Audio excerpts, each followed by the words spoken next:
เอาสบายดีเนาะมื้อนี้ก็ไปหาเลาะลิ้นหาเบิ่งส่วน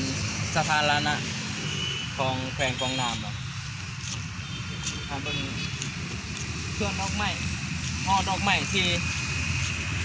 สดงดงามเนาะก็มีดอกหลายชนิดไป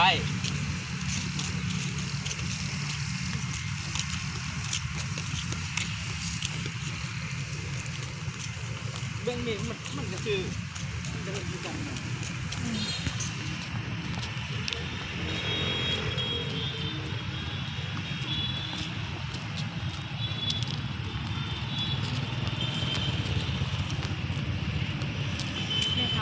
บอลดอกไม้เป็นบอลดอกไม้ที่งามใช่ไม่เท่ากันพวกเป็นกลุ่มเป็นกองเดี๋ยวรูปลอยหู เอาเขามักที่สุดเลยคนเดือดกับดอกไม้เลยนะ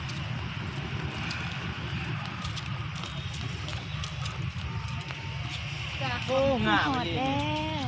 เนาะเบิ่งทางนี้ว่างามเลย เดี๋ยวถ่ายหูถ่ายงาม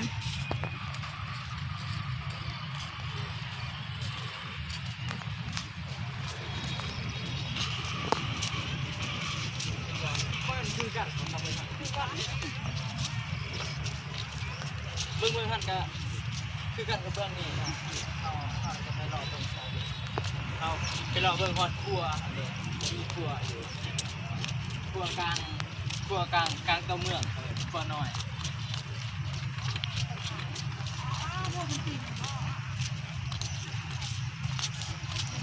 ไปติดตามเบิ่ง บรรยากาศมันสิเป็นแนว มาติดตามเบิ่ง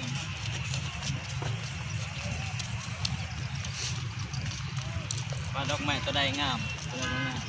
วใดงามกัดดอกไม้เทงก็คือมันสิงามหมดน่ะบ่มีตัวใดขี้ได้เนาะ เทว่ามัน ตัวใดก็งาม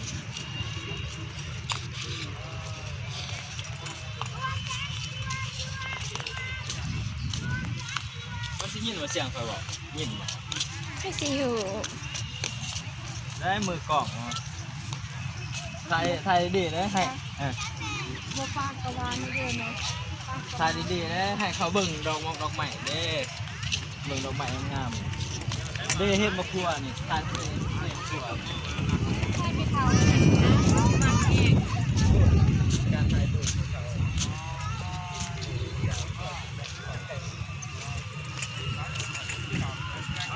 เบิ่งเลยคนเวียดเขาจะมักสุดแบบธรรมชาติแต่ว่าดอกไม้ก็มีป่าไปจากอยู่หันไปเบิ่งว่ามีป่าไปจากมีป่าดิเด็ดป่า เมาค่ายว่าเนื้อเมา โอ้ปลาไงก็มีปลาดุกนี่ป ใส่ ลาดุกนี่เด่นเด้ปลาดุกเห็นบ่ พูดมันไปอยู่เบื้องนั้นเมื่อป่า ปลาข้อปลานิล มีป่าเสื้ออยู่กลางเมืองเบิ่ง เข้ามาปล่อยสิดี งามบ่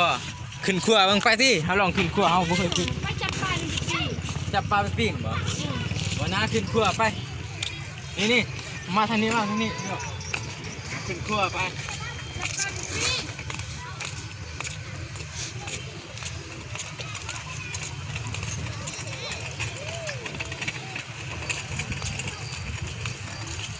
ขึ้นลิ้นบนครัวเอ้าไปกันมาทายอยู่ว่ามันสิหักเนาะครัวนี่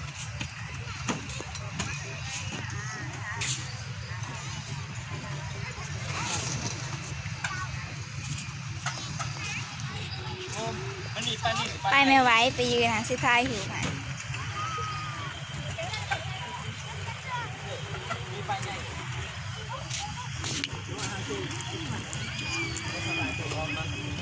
เอาให้เขาทายไป นี่มีป่าไง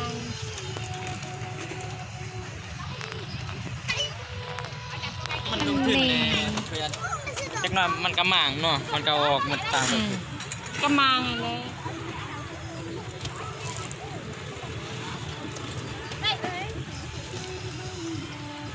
เ นี่ปลาดุกสีบัวหันเดเห็นบ่พูด ใส่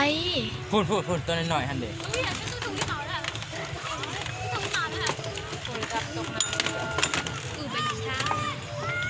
กัน đây sao kìa đúng rồi đây พอแล้ว nó kìa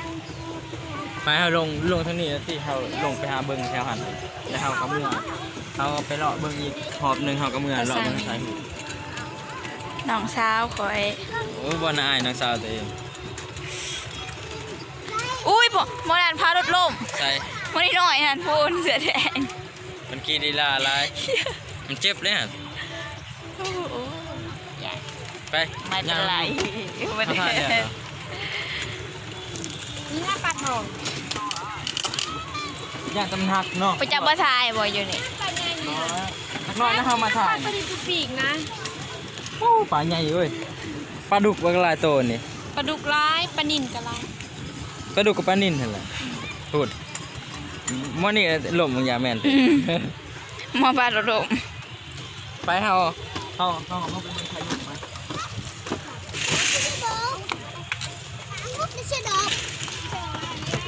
า ดับกลางสีสะดุก บ้านเมืองเพื่ออันนี้ เซโด บ้านเมืองเซโดบ เซดา ผมไฟเซดาบ เอารอสนิทจังหน่อยผมอยากกระทายหูจะทายเท่าใดหารอเบิ่งหาทายเบิ่งแล้วมองน้องใหม่ต้องโตมา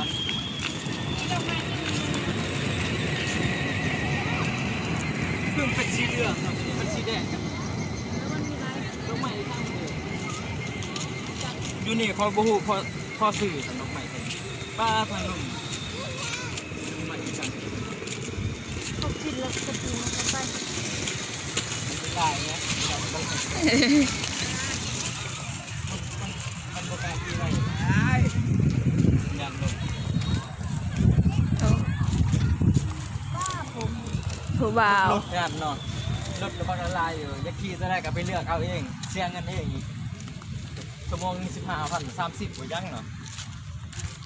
สมองใช่ไหม อันนี้มันโฮมแล้วมัน โจ้เห็นบ่ซิงโจ้ฮะซิงโจ้จีนดิจังเลยภาษาจีนจัง ภาษาจีนอีกแล้วคิดคำภาษาได้ มันห่างม่อนี่เป็นหัวหน้าบ่จักเนาะโจ้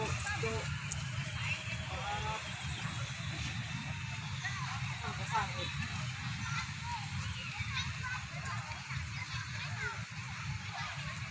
เพื่อจะได้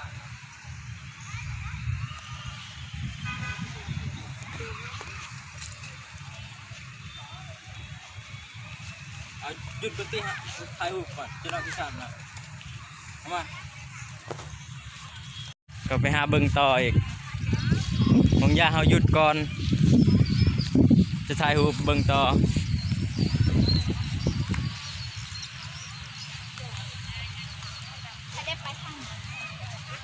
นี่นะ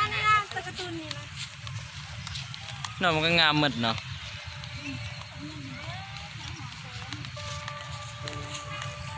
หาเบิ่งดอกไม้นี่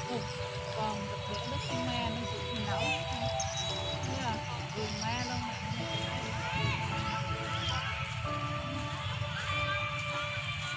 การตกแต่งของเขาก็งามที่สุด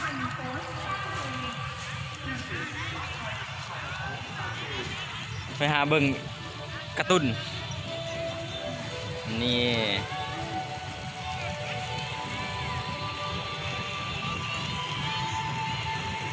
จะมีลูกมีแม่มีผัวมีเมียการ์ตูนตัวนี้จะบ่ฮู้ชื่อจักการ์ตูนอีสัง ไปบอลเหือน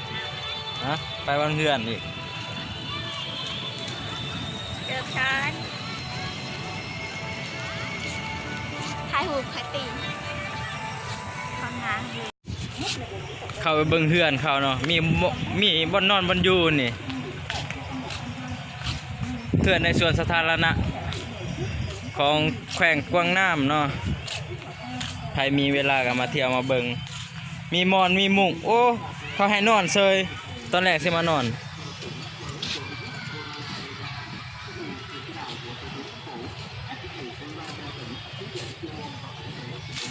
ตัวนี้ใหญ่ มันเห็ดประมาณอาทิตย์หนึ่งมันเอาออกหรือบ่ก็เอาออกประจักมีน้ำดื่มน้ำกินนี่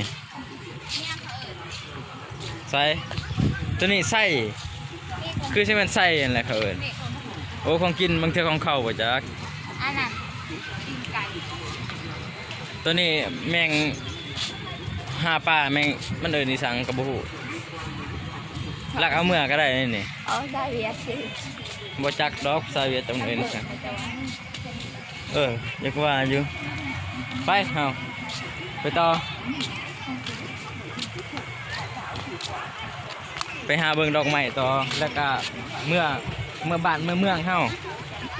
เพราะว่าอยู่แขวงกองน้ำนี่เขาจะบ่ให้นักศึกษาหรือคนอื่นคนใดเนาะออกนอกแขวงนอกตัวเมืองตัวนี้เพราะว่าเขาจะกันพยาธิ เรื่องงูก็ให้ทายงู จะหาเบิ่งดอกไม้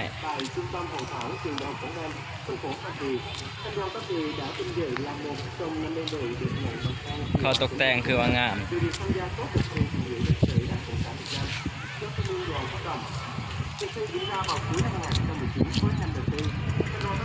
ไปเมื่อเด้อ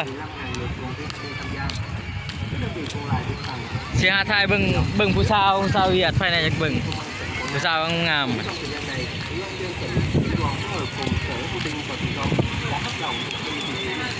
เห็นบ่ผู้สาวเวียดเขากำลังถ่ายรูป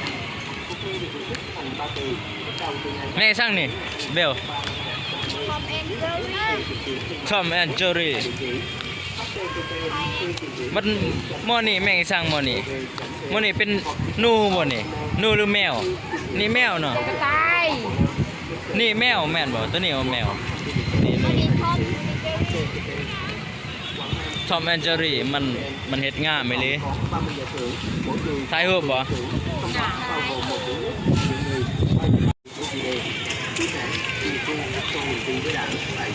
เบื้องหันกับเบื้องนี้มันคือกันเนาะ เรื่องอะไรของไปมือเรื่องอะไรของไป งามอะเบื้องได้ ไป ไป ทำบนทันไปตรงนี้ พูดมันทีบรถให้แม่มันขี่ ว้า ตรงใหม่แรงงามเบื้องผู้บ่าวผู้สาวถ่ายหู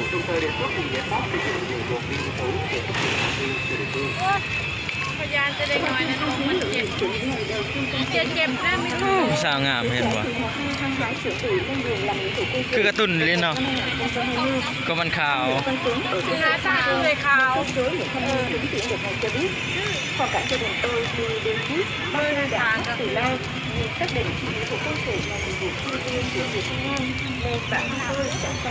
อยากดื่มน้ำเหรอไปที่ไปกดน้ำซื้อน้ำได้ก็ขายน้ำ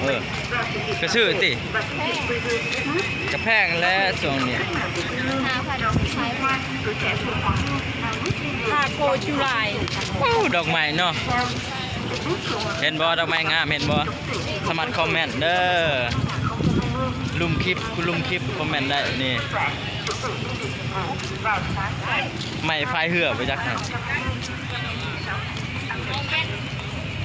มาเบิ่งทางหน้าเนาะแฮปปี้นิวเยียร์เขาให้ขึ้นทางนี้อยู่บ่พวกเจ้า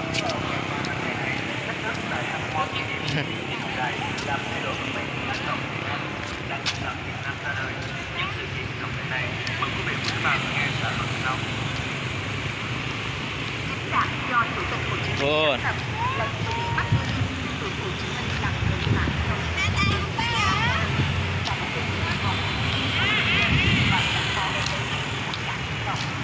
เอ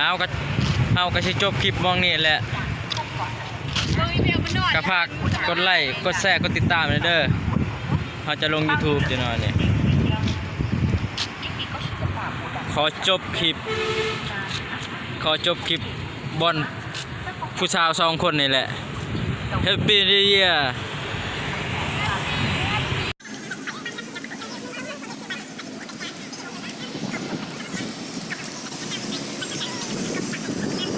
Hãy subscribe cho kênh Ghiền Mì Gõ để không bỏ lỡ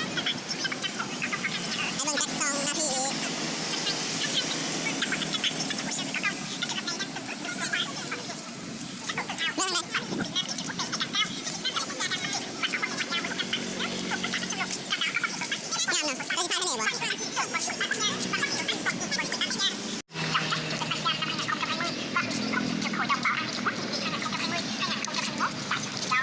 ขอจบอีกเทื่อหนึ่งจะมองนี่แหละ